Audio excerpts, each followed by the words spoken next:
नमस्कार साथियों। आज हम चर्चा कर रहे हैं liner equation in one variable, यानी एक चर वाले रैखिक समीकरण को कैसे सोल्व किया जाता है।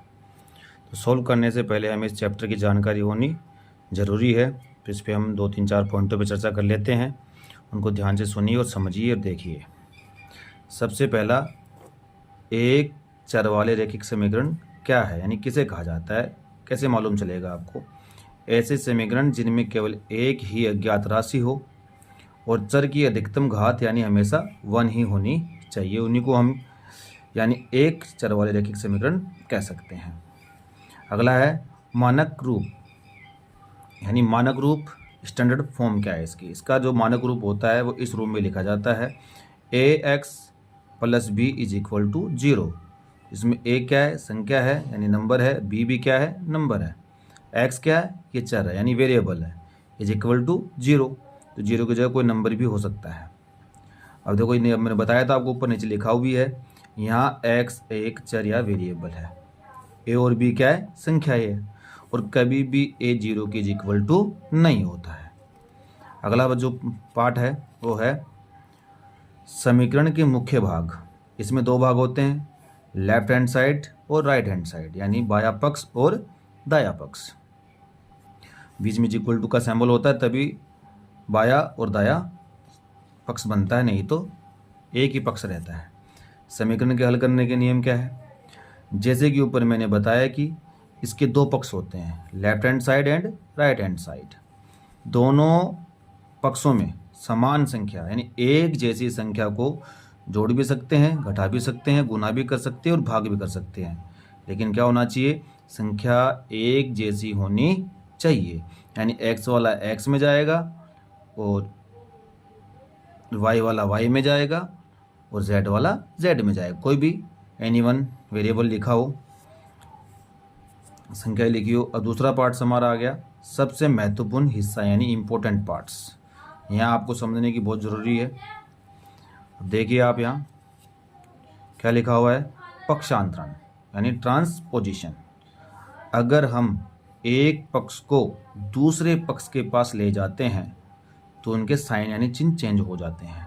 जैसे कि प्लस वाला तो बन जाता है माइनस, प्लस से क्या बन जाएगा, माइनस, और माइनस से क्या बन जाएगा, प्लस, और मल्टीप्लाई से क्या बन जाएगा, डिवाइड, और डिवाइड से क्या बन जाएगा, मल्टीप्लाई, जैसा कि यहाँ पर लिखा हुआ है। हम आपको एक बार करके बताता हूँ कैसे चेंज होता है। यहाँ मैंने कर भी रखा है, देखो। जैसे हम माइनस को, ये लेफ्ट हैंड साइड है, इस राइट हैंड साइड के पास लेके आएंगे तो किस में चेंज हो जाएगा, प्लस में। और जैसे प्लस को भी राइट हैंड साइड से लेफ्ट हैंड साइड लेके जाएंगे, वो भी किस में चेंज हो जाएगा, माइनस में। ऐसे ही मल्टीप्लाई को इधर लेके आएंगे तो डिवाइड बन जाएगा, डिवाइड को लेके आएंगे तो मल्टीप्लाई बन जाएगा।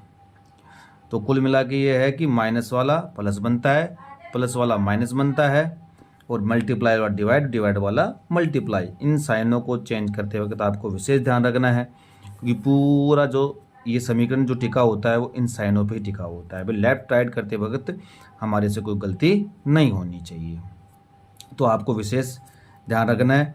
तो आपको जो ऊपर जो मैंने ये सब चीज़ें जो बताई है, दिखा रहा हूँ आपको मैं, liner equation in one variable, यानी एक चर वाले रैखिक समीकरण। तो आपको ध्यान रखना है कि चर की अधिकतम घात कितनी होती है, 1 से ज़्यादा नहीं होती है।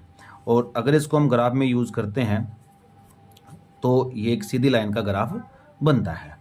तो अभी तक ये मैट्रिक्स में नहीं है, आगे कभी बात करेंगे सो आपको बताएंगे। अब इसको सोल्व कैसे किया जाता है सो मैं आपको बताता हूँ एक क्वेश्चन एग्जाम्पल के लिए। जैसे कि 2x + 3 = 9। अब इसको आपको चेक भी करना है। क्या करना है, चेक भी करना है। तो दोनों चीज़ आपको बताऊंगा मैं। तो सबसे पहले अभी पीछे बताया था मैंने आपको कि समान संख्या वाले, एक जैसे वाले एक दूसरे के पास चले जाएंगे। तो इन दोनों में देखो सेम क्या है, ये हमारी कौन सी साइड होगी, लेफ्ट हैंड साइड। कौन सी साइड होगी, लेफ्ट हैंड साइड। और ये कौन सा साइड हो गया हमारा, ये राइट हैंड साइड हो गया। अब ये जो 3 है, ये देखो 3 है, ये 9 है। इसमें कोई भी ABCD वाला अक्सर नहीं है, इसके अंदर भी नहीं है, इसमें भी नहीं है, यानी कोई भी चर नहीं इन दोनों के अंदर, तो ये 3 9 के पास आएगा। ये सेम हो गया ना, तो ये 3 किसके पास आ जाएगा, 9 के पास। तो क्या करेंगे, तो हमारे पास राइट हैंड के पास क्या बच गया, 2x ओनली, और भी फिर क्या आ रहा है, सिंबल इज इक्वल टू का सिंबल आ गया, इधर क्या है 9। अब जैसे हम 3 को इसके पास लेके आएंगे तो सबसे पहले आपको इस पे ध्यान देना है, साइन पे ध्यान देना है। किसका साइन है, प्लस का, तो इसके पास आगे किसका बन जाएगा, ये माइनस का। आगे अब नेक्स्ट पार्ट करते हैं, 2x इज इक्वल टू 9 में से 3 को कट करेंगे तो कितना आंसर आएगा हमारा, 6। अब हमारे पास हमें केवल वैल्यू निकालनी है ओनली x की, x के साथ क्या एडजस्ट है, 2 है। अब इस 2 को भी किसके पास लेके आएंगे हम, 6 के पास लेके आएंगे, तो 2 का भी साइन चेंज होगा। अब यहाँ पर कई बच्चे कन्फ्यूज हो जाते हैं कि 2 प्लस का है, यानी इसका आगे कोई साइन नहीं होता, वो किसका बन जाता है, प्लस का है, लेकिन ऐसा नहीं है, ये प्लस का नहीं, ये मल्टीप्लाई का है। तो आपको कभी भी मल्टीप्लाई का साइन ऐसे नहीं मिलेगा। तो मल्टीप्लाई का ऐसे कोई किसी नंबर के साथ चर आ जाए, यानी वेरिएबल आ जाए, जैसे कि 2y आ गया, 3x आ गया, कुछ भी आ जाए, तो आपको ये मानना है कि ये मल्टीप्लाई में है। किस में है, मल्टीप्लाई में। और डिवाइड वाला हमेशा कहाँ आएगा, नीचे आएगा ऐसे, ठीक है, y/3। तो ये मतलब किस में, मल्टीप्लाई में है। तो हम क्या करेंगे, इसको जैसे इधर लेके आएंगे तो किस में चेंज हो जाएगा, डिवाइड में। तो इधर क्या बचेगा, x, तो इज इक्वल टू 6/2 हो जाएगा ये।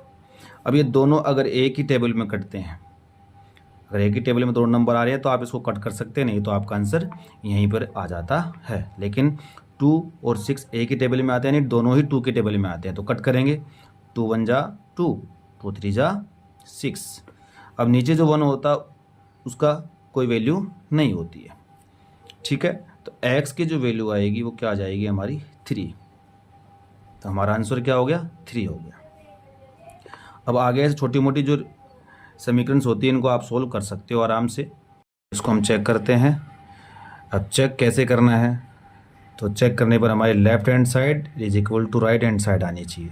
तो हमारी जो x की वैल्यू आई थी वो कितनी आई थी, x की वैल्यू आई थी हमारी 3। अब इसको चेक करेंगे तो हम जो x की वैल्यू है x की जगह पर पुट कर देंगे। तो ये दोनों मल्टीप्लाई में है, तो कैसे पुट करनी है, देखिए 2 इंटू जो x की वैल्यू है कितनी आ रही है, 3, जो x की जगह हम क्या पुट कर देंगे, 3।